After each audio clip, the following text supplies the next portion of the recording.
নানা রকম ঘটনার দিকে আমাদের মনোযোগ, তাই ঢাকা দক্ষিণ সিটি কর্পোরেশনকে ঘিরে যা হচ্ছে সেটার দিকে হয়তো খানিকটা মনোযোগ এখন কম, যদিও একসময় এটা খুবই মনোযোগের কেন্দ্রে পরিণত হয়েছিল। সম্প্রতি 1 বা 2 দিন আগের কথা বলছি, জনাব আসিফ মাহমুদ সজীব ভূঁইয়া এই সিটি কর্পোরেশন বিষয়ক যে মন্ত্রণালয় LGRD সেটার উপদেষ্টা একটা ভয়ঙ্কর অভিযোগ করেছেন। সেটা হলো জনাব ইশরাক হোসেন ক্রিমিনাল অফেন্স করছেন। মানে এটুকু শোনার সাথে সাথে আমাদের বলে দেওয়া উচিত তাহলে সরকার ইশরাক হোসেনকে গ্রেফতার করুক, মামলা হোক, সব কিছু। এই জায়গায় কেন চলে গেল, এখনও কেন কন্টিনিউ করছে, এটা আসলে খুবই গুরুত্বপূর্ণ প্রশ্ন। আমি জনাব আসিফ মাহমুদ কি বলেছেন সেটা একটু বলি, তারপর কথা বলি। তিনি বলছেন উনি অফিসিয়াল কোনো দায়িত্ব নেননি। উনি ওনার, এটা BBC বাংলাকে বলছেন, নেতাকর্মীদের নিয়ে গিয়ে নগর ভবনের মিলনায়তন অফিস দখল করেছেন। তবে নাগরিক সেবা বিঘ্নিত করা আরও বাড়লে অবশ্যই আমাদের বাধ্য হয়ে কোনো কঠোর ব্যবস্থায় যেতে হতে পারে বলে হুঁশিয়ারি উচ্চারণ করেছেন। এবং তার বিরুদ্ধে অভিযোগ হচ্ছে তিনি সরকারি কাজে বাধা দিচ্ছেন। এটা হলো তার অভিযোগ। এটা একটা ক্রিমিনাল অফেন্স হিসাবে আমাদের পেনাল কোডে আছে, সেটাই তার অভিযোগ।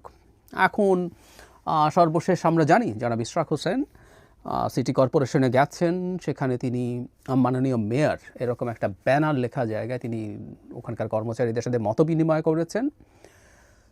শুধু তাই না, তিনি এর আগে যেসব মুভমেন্ট করছিলেন সেখানে সিটি কর্পোরেশনের গেইটে তালা দেয়া, বিভিন্ন রুমে তালা দেয়া, এসব ঘটনা আছে। এবং জনাব আসিফ মাহমুদরা যদি মনে করেন যে তারা এরকম একটা কেস ফ্রেম করবেন, করতে পারেন, অন্তত প্রাথমিকভাবে সেটা তারা বলতেও পারেন। কিন্তু এই জায়গায় গেল কেন, এবং বিশেষ করে মানে এই জিনিসটা একটু সারপ্রাইজিং আমি বলবো, যে প্রধান উপদেষ্টার সাথে জনাব তারেক রহমানের বৈঠকের পরও এটা কন্টিনিউ করছে।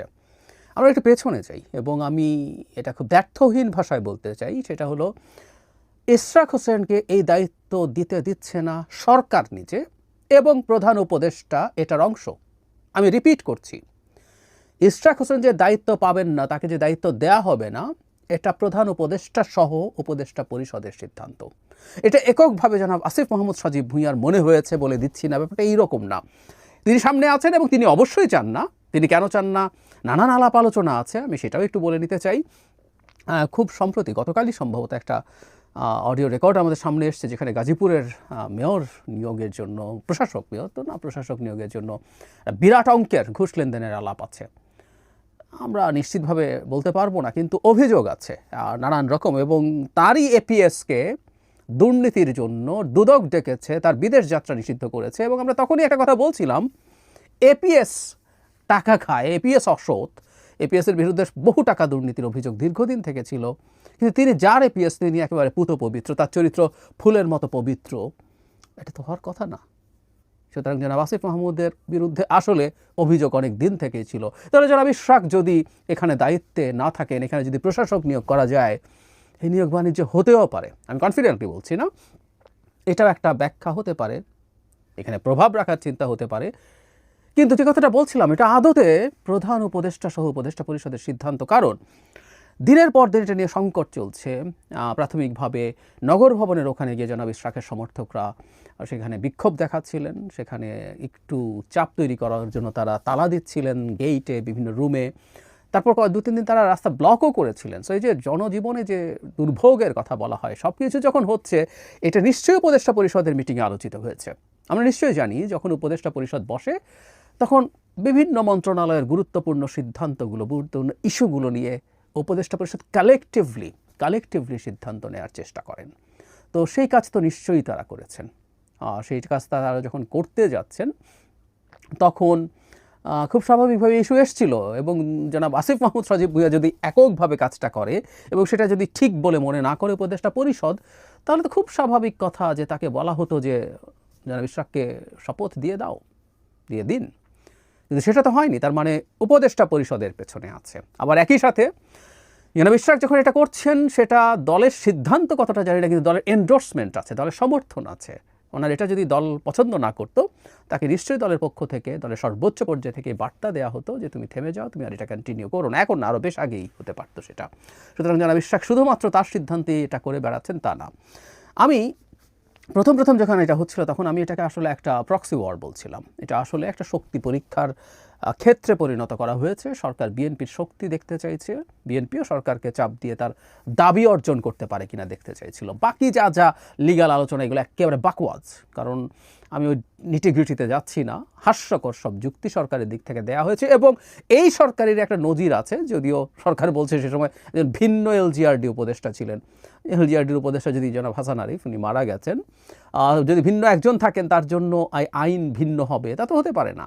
এবং তিনি যখন দিয়েছেন তার এই সিদ্ধান্তটাকে এই সরকার আপহোল্ড করা উচিত, অথবা আমি আবারও বলছি, যদি এটা বৈধ হয়ে থাকে তাহলে চিটাগংয়ের মেয়রের শপথ দেওয়াটাও অবৈধ এবং তাকেও যে কোনো সময় টার্মিনেট করা যায়। আমরা জানি সরকারের এক্সিকিউটিভ পাওয়ার আছে, তাহলে ওটা যদি ভুল সিদ্ধান্ত হয় এখনই চিটাগং মেয়রের পদ থেকে জনাব শাহাদাতকে সরিয়ে দেওয়া উচিত। তাদের পাপের এবং ভুলের প্রায়শ্চিত্ত করা উচিত। করবেন না কেন তারা, যদি জনাব হাসান আরিফ ভুল করে থাকেন? আর যদি হাসান আরিফ ঠিক করে থাকেন তাহলে জনাব ইশরাককে কেন শপথ দেওয়া হবে না? সর্বশেষ এমনকি যখন উচ্চ আদালত সর্বশেষ জানিয়ে দিল যে এক্ষেত্রে নির্বাচন কমিশনেরই সিদ্ধান্ত যেটা ছিল সেটাই এখতিয়ার সম্পূর্ণভাবে তারপর শপথ দেওয়া হয়নি। আসলে অপেক্ষা করা হচ্ছিল এই যে সিটি কর্পোরেশনের মেয়রের মেয়াদ সেটা পার হওয়ার জন্য, এবং সেটা যখন পার হয়েছে তখন কিন্তু জনাব আসিফ মাহমুদ বলছেন এখন আর কোনো সুযোগই নাই, কারণ এর মেয়াদই পার হয়ে গেছে। তাহলে এপ্রিলে যখন জনাব ইশরাক হোসেনকে শপথ দেওয়ার জন্য ট্রাইব্যুনাল বলেছে, ট্রাইব্যুনাল যখন প্রথম তাকে মেয়র বলছেন, নির্বাচন কমিশন যখন তার গেজেট প্রকাশ করেছে তখনও শপথ না দেওয়া হয়ে মামলা হয়েছিল। আমরা জানি এখন হাসিনার মতো কাউ জিজ্ঞেস করলে বলবে যে কোনো সংক্ষুব্ধ নাগরিক তো মামলা করতে পারেন। আমরা এটাও জানি হাসিনার সময় এরকম কিছু মামলা করানো হতো তাদের ডিজায়ার ফুলফিল করার জন্য। সো এই মামলাগুলো করানো হয়েছে আসলে এটাকে টেনে টেনে টেনে টেনে এই মেয়াদটা শেষ করার জন্য, খুব ভালোভাবে বুঝি। সুতরাং এই শয়তানিটাও সরকারের দিক থেকে হয়েছে, উপদেষ্টা সহ পুরো সরকারের মধ্যে ইনভলভ ছিলেন এবং শেষ পর্যন্ত এটা করেনি। এবং বিএনপিও তার জায়গা থেকে চাপ দিয়ে গেছে এবং এটা সত্য, ওই সময় সরকারের সাথে বিএনপির এক ধরনের টেনশন গ্রো করছিল। কিন্তু যেটা সারপ্রাইজিং হয়তো সেটা হচ্ছে প্রধান উপদেষ্টার সাথে বৈঠকের পর জনাব তারেক রহমানের ধারণা করা যাচ্ছিল যে এই টেনশনটা ডিএসকালেট করবে, কিন্তু করেনি, বরং সেটা আক্রমণাত্মক দিকে যাচ্ছে বেশ খানিকটা। এটা বলা যায় জনাব আসিফ মাহমুদ জনাব ইশরাককে হুমকি টুমকি দিচ্ছেন। উনি যদি মনে করেন সরকার যদি কেউ ক্রিমিনাল অফেন্স করছে বলে মনে করেন তাহলে আসলে কথা টথার কিছু নাই, ওই সরকার কেন বক্তব্য দিবে? স্ট্রেট অ্যাওয়ে আমরা সরকারকে এফেক্টিভ দেখতে চাই। জনাব ইশরাককে গ্রেফতার করুন, উনি সরকারি কাজে বাধা দিচ্ছে, উনি ঝামেলা করছেন, তার বিরুদ্ধে মামলা দিন, তার বিরুদ্ধে বিচার শুরু করুন, তাকে গ্রেফতার করুন। You should do that. আমরা দেখতে চাই যদি মুখে কেউ এটা উচ্চারণ করে থাকেন সেটাকে তারা এক্সিকিউট করবেন, কিন্তু তারা এই ধরনের রেটরিক ব্যবহার করছেন, এক ধরনের হুমকি দিয়ে মনে করছেন সরাতে পারবেন। জনাব ইশরাক যেভাবে মেয়র লিখে তিনি বসেছেন, এটুকু পর্যন্ত তার যাওয়া ঠিক হয়েছে কিনা এই সমালোচনা করছেন অনেকে, এই সমালোচনা করা যায়, কিন্তু আমি অন্তত এই পুরো সিনারিওটাতে একটা জিনিস দেখছি, বিএনপি কিন্তু অ্যাক্ট করছে না, বিএনপি রিয়্যাক্ট করছে। প্রত্যেকটা জিনিস, এই যে প্রথম থেকে শপথ দেওয়া হলো না, এরপর যা যা করা হয়েছে প্রত্যেকটা যখন বিএনপি দেখছে, বিএনপি না বলে আমরা আসলে এভাবে বলবো, জনাব ইশরাক এবং তার সমর্থকরা, এবং অবশ্যই আবারও বলছি বিএনপির এন্ডোর্সমেন্ট আছে, যে প্রত্যেকটা ক্ষেত্রে যখন দেখা গেছে যে সরকার আসলে একটার পর একটা ব্যারিয়ার তৈরি করছে জনাব ইশরাককে শপথ না দেওয়ার জন্য, তখন খুব স্বাভাবিকভাবেই বিএনপি পাল্টা রিয়াকশান করে তার মাঠের শক্তি, তার মাঠে তার চাপ দেওয়ার সক্ষমতা শো করতে চেয়েছেন। এবং এই চাপের মুখে হয়তো আরও কারণ ছিল, এর মধ্যে চাপের মুখে প্রধান উপদেষ্টা অভিমান করেছিলেন তিনি পদত্যাগ করবেন, মনে আছে আমাদের নিশ্চয়ই। বিএনপি দুদিন, মানে বিএনপির শাখের লোকজন 2-3 দিন রাস্তা ব্লক করেছেন, তাতেই একজন উপদেষ্টা এতটাই ক্ষোভ দেখালেন ক্যামেরার সামনে, অথচ তাদের ভাষ্যমতেই প্রায় 200 এরকম দাবি দেওয়া এবং রোড ব্লকেডের ঘটনা ঘটেছে। যদি তাই ঘটে থাকে, হঠাৎই 3 দিনে বিএনপির উপরে ক্ষোভ, আমরা বুঝতে পারি কারণটা কি। তো ওই টেনশনের সময়টা পার হয়েছে, যে বৈঠক হলো, তারপর অনেকটাই ডিএসকালেটেড হয়েছে বলে আমাদের মনে হচ্ছিল, দুই পক্ষই সাদা পতাকা উড়িয়েছেন, কিন্তু না, আবার এক ধরনের আক্রমণাত্মক অ্যাটিটিউড আমরা দেখছি।